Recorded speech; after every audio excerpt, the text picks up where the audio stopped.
Autobiography in 5 chapters. 1. I walk down the street. There's a deep hole in the sidewalk. I fall in. I'm lost. I'm hopeless. It isn't my fault. It takes forever to find a way out. 2. I walk down the same street. There's a deep hole in the sidewalk. I pretend I don't see it. I fall in again. I can't believe I'm in the same place. But it isn't my fault. It still takes a long time to get out. 3. I walk down the same street. There's a deep hole in the sidewalk. I see it's there. I still fall in. It's a habit. My eyes are open. I know where I am. It is my fault. I get out immediately. 4. I walk down the same street. There's a deep hole in the sidewalk. I walk around it. 5. I walk down another street.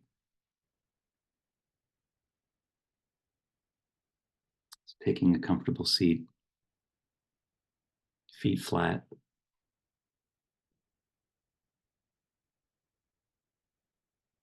Hands just resting comfortably on your lap, facing upwards.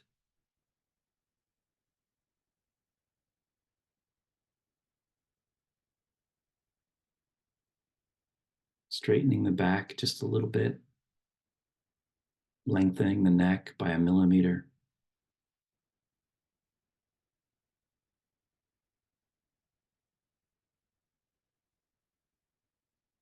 Softening the face.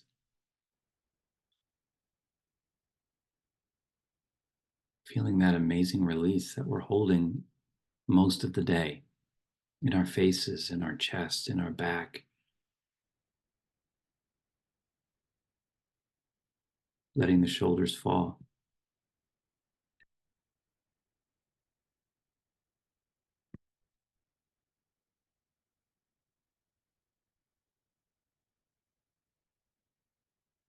But maintaining that posture of alertness.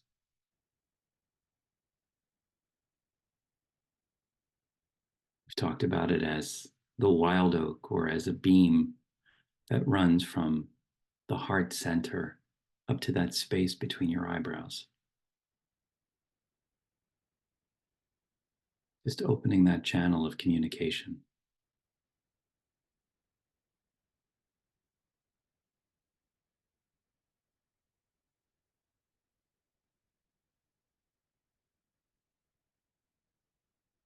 Letting the belly fall.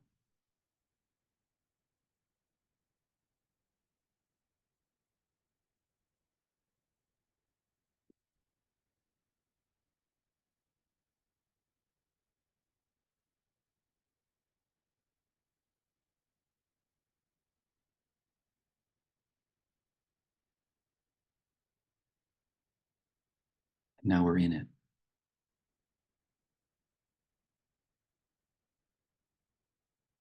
Breathing into 4 counts, a little pause at the top, and then a release to 5, if you're able to.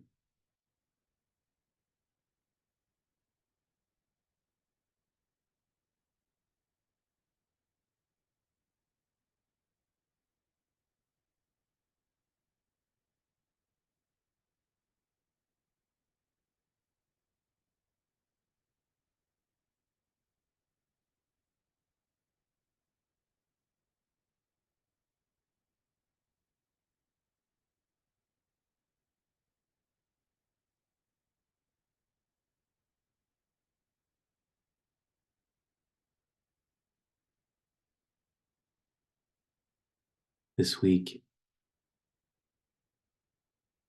there have been an extraordinary number of people who have been suffering in small and large ways at work and around me. That might be true for you too. If you could just hold one person's presence in your mind. And as you breathe in, just kind of take the load off them for 2 seconds, 3 seconds. And then in the forge of the heart, transform that suffering into gold, into compassion, and breathe it out toward them.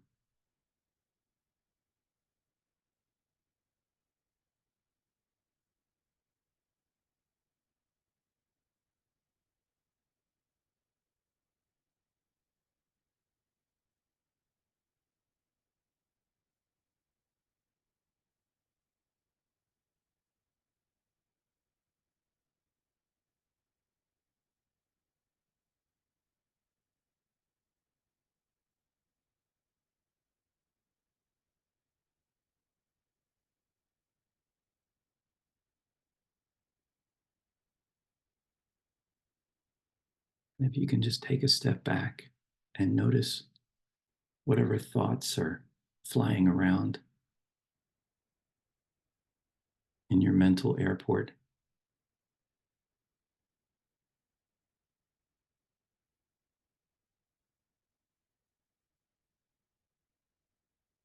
And know that you are not those thoughts. Just kind of extract yourself from the identification. You might look at them like a little kid looks at a plane.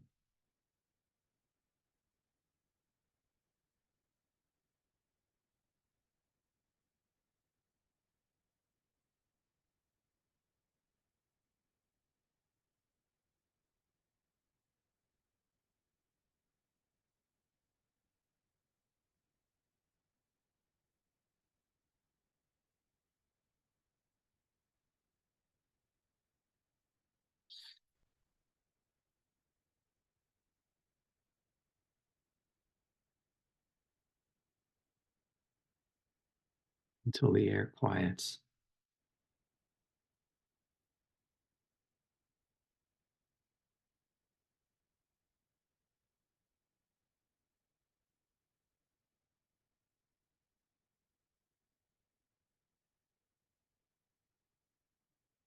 And you're much closer to what you really are, which is the one watching.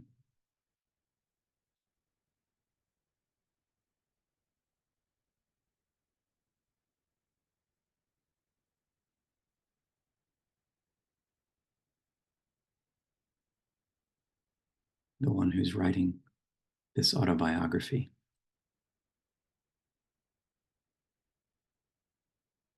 I walk down the street.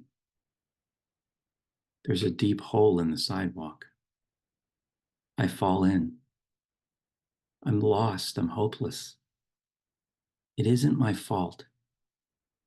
It takes forever to find a way out. I walk down the same street. There's a deep hole in the sidewalk. I pretend I don't see it. I fall in again. I can't believe I'm in the same place. But it isn't my fault. It takes a long time to get out. I walk down the same street. There's a deep hole in the sidewalk. I see it's there. I still fall in. It's a habit. My eyes are open. I know where I am. It is my fault. I get out immediately. I walk down the same street. There's a deep hole in the sidewalk. I walk around it. I walk down another street.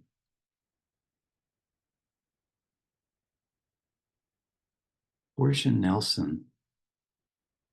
I just found this out as I was researching this poem.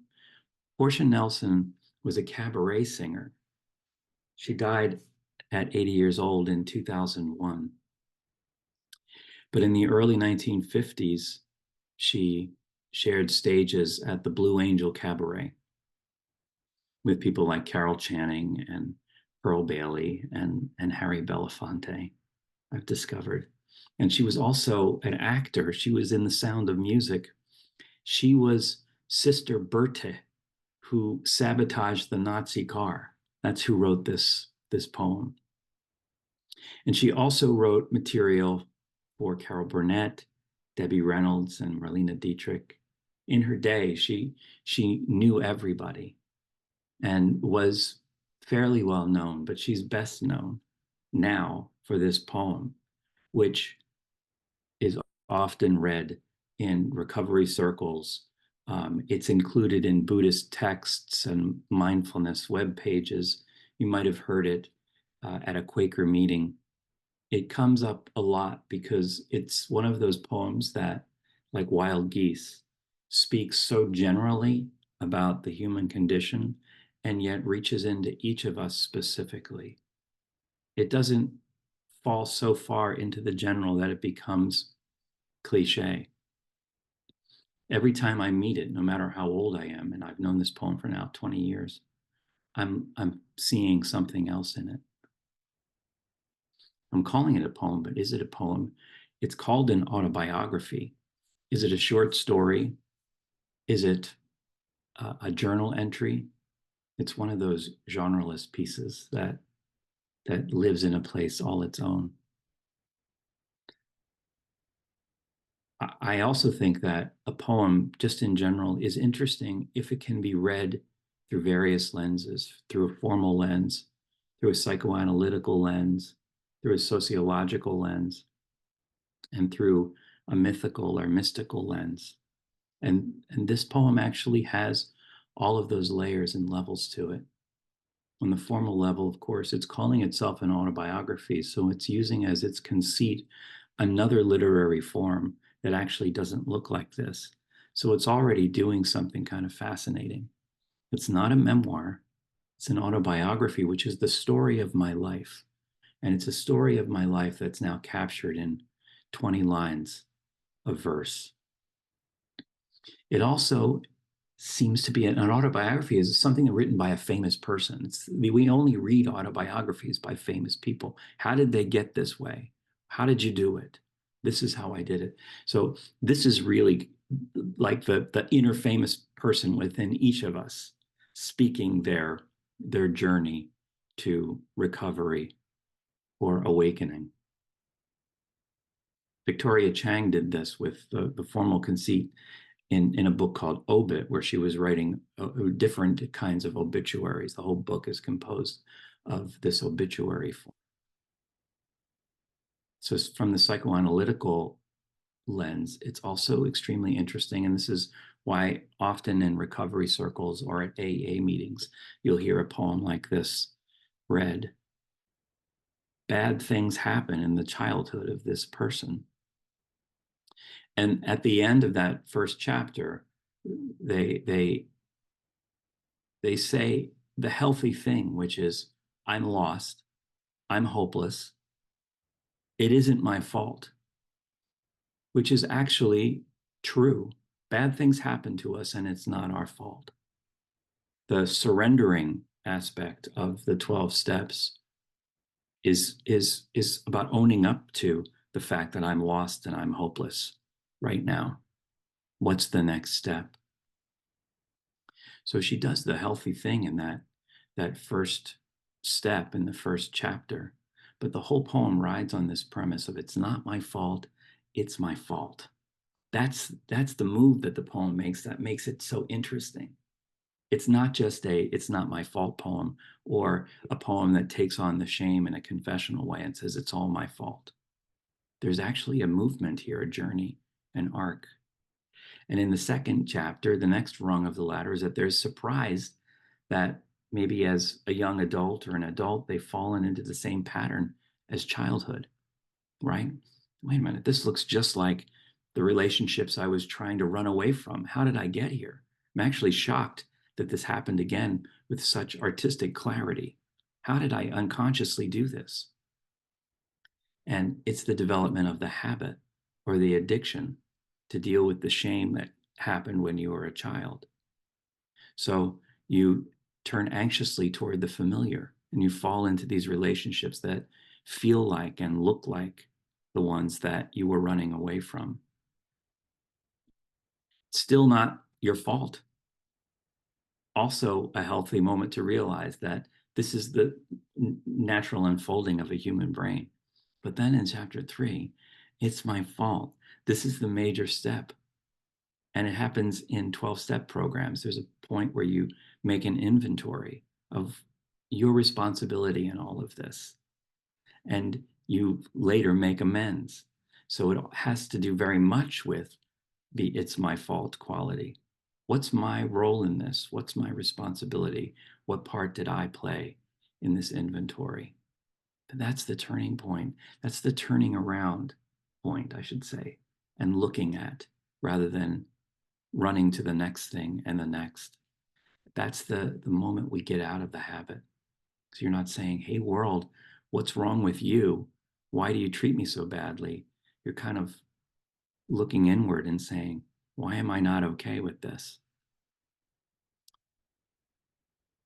So chapters 1 to 4 are about this turning toward, and then chapter 5 is the final stepping away from.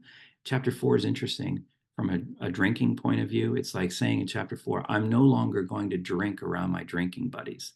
I might go to the same bars, I might walk down the same street, I might hang out with the same people, but I'm not going to drink. And that for a while can really work. But ultimately, in chapter 5, you have to get some new buddies. I guess the last couple of things I want to say about the poem is the two other lenses. One is a sociological, and I won't get into this very much, but you could look at this as America. You know, how did this happen? How did this happen again? How do we get out of this? What role do each of us play in turning around and looking inward as we turn toward another street? But the how did we get here again is the reason I came back to this poem. And I shared it with my students this week who had a lot of really interesting things to say about what is my fault here. Also, a very hopeful message at the end of this poem, because it's the natural climbing of the ladder that there is another street. And the last one, which is for me the most interesting reading, is the mythical one, because this is the story of Jonah. It's a spiritual reading of getting swallowed up by something that's bigger than you. And what happens with Jonah is that he's called to go to Nineveh to do the work of the Lord and resists his calling. He doesn't listen to his vocation, and he prefers to put it off or run away from until finally something huge comes and swallows him up. And then by luck and by grace, it spits him out. And at that point, he walks down another street, and that street is called going to Nineveh. So first he falls into a spiritual hole, and then he falls into a literal hole, the mouth of the whale, until finally he walks down another street. But his is called embracing what he's being called to, turning around and saying yes to the thing he thought he had to do. Now it's something he wants to do. That to me is the deepest reading of this text. And it's the one that always brings me to that shivery point when I think about it. So I just want to ask you, which of those readings of this marvelous poem speaks to you this morning?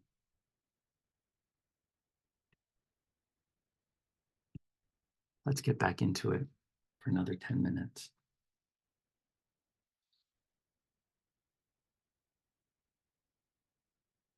Just lengthening the neck again. Staying in that receptive place of repose I've talked about from Rilke.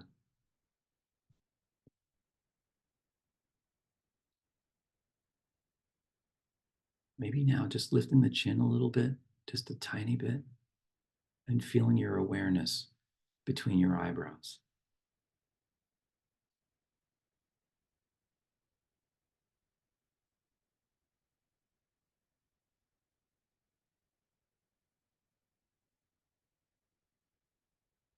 Stepping back like a child and just pointing up at those planes and saying, wow, check that out.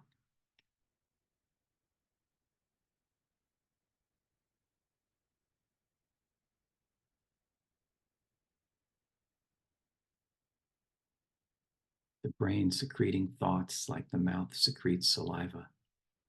Brain's just doing what it was born to do. But that's not you.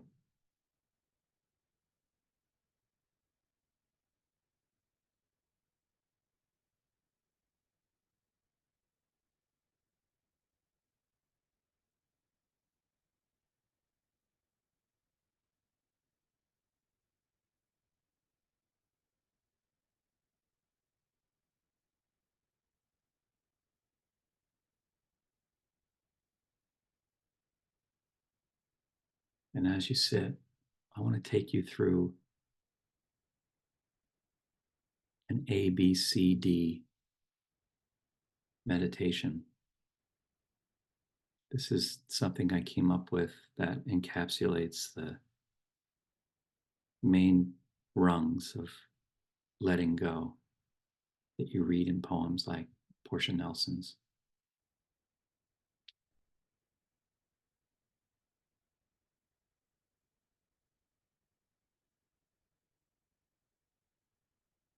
It's the equanimity love in the Brahma Viharas.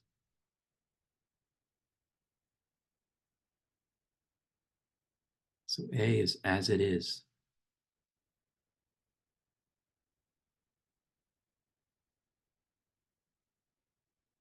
Can we just deal with the inevitability of this moment?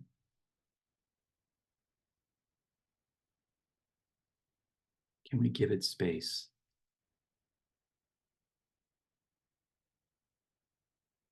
Can we give it forbearance? Kshanti.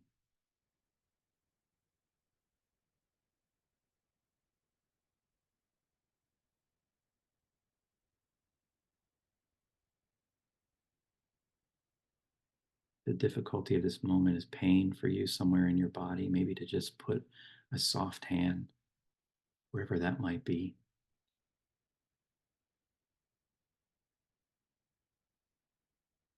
As Thich Nhat Hanh says, "Dear one, I'm here for you." You can say this to parts of your body.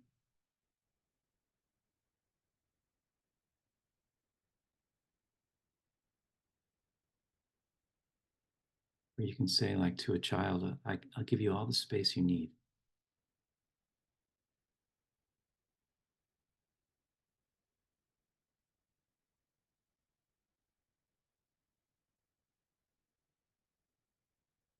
As it is.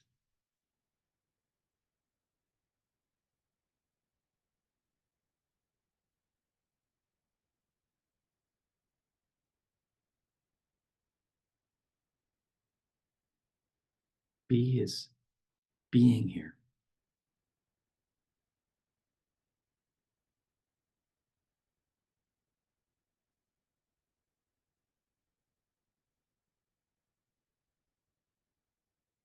Being here is an act of love. Not being here is like a complaint. Paying attention to what's here is an act of love.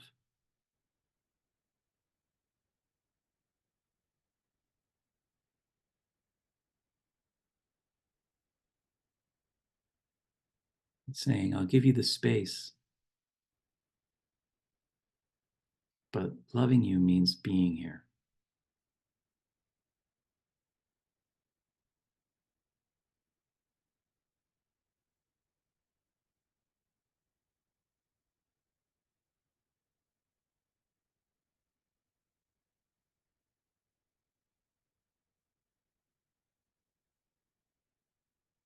When we enter this moment, we feel that everything is suddenly alive in it.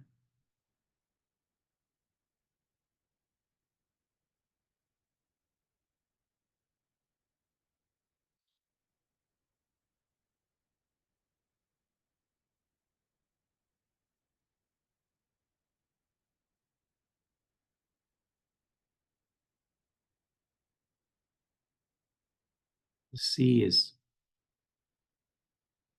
change happens.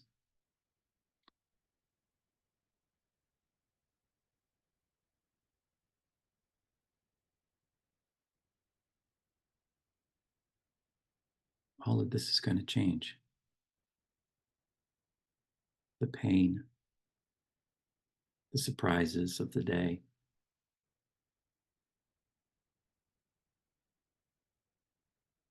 the joys of life, the suffering of life.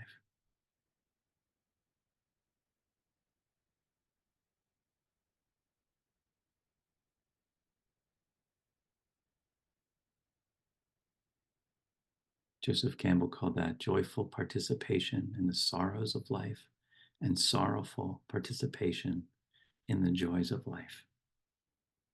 Never getting too caught up in one side of the dualities, but feeling both at the same time.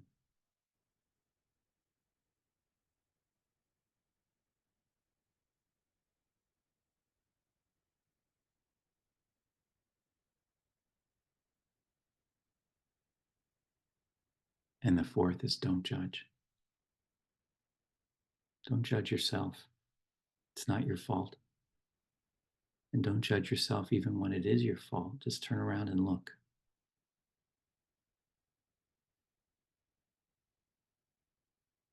I've been saying that to myself a lot these days.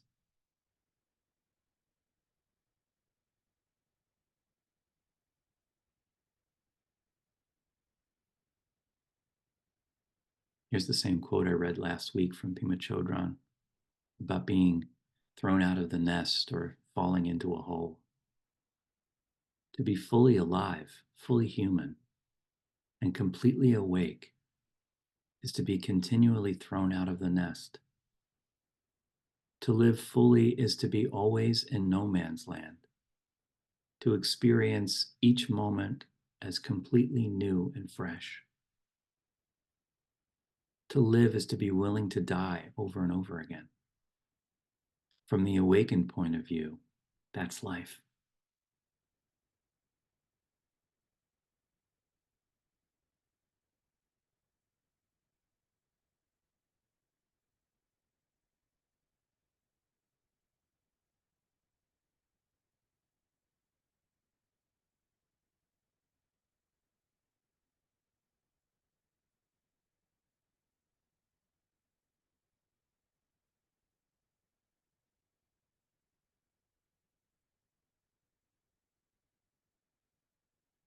Staying with those deep breaths.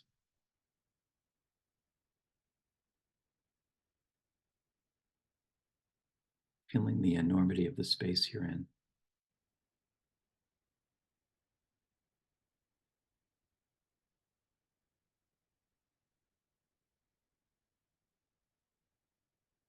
Autobiography in 5 chapters by Portia Nelson. 1. I walk down the street. There's a deep hole in the sidewalk. I fall in. I'm hopeless. I'm lost. It isn't my fault.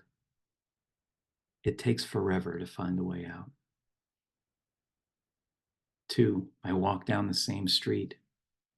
There's a deep hole in the sidewalk.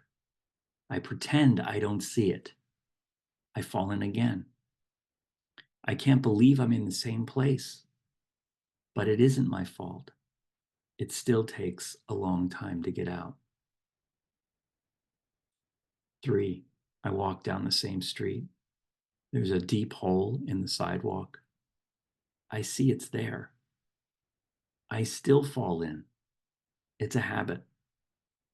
My eyes are open. I know where I am. It's my fault. I get out immediately. I walk down the same street. There's a deep hole in the sidewalk. I walk around it. 5. I walk down another street.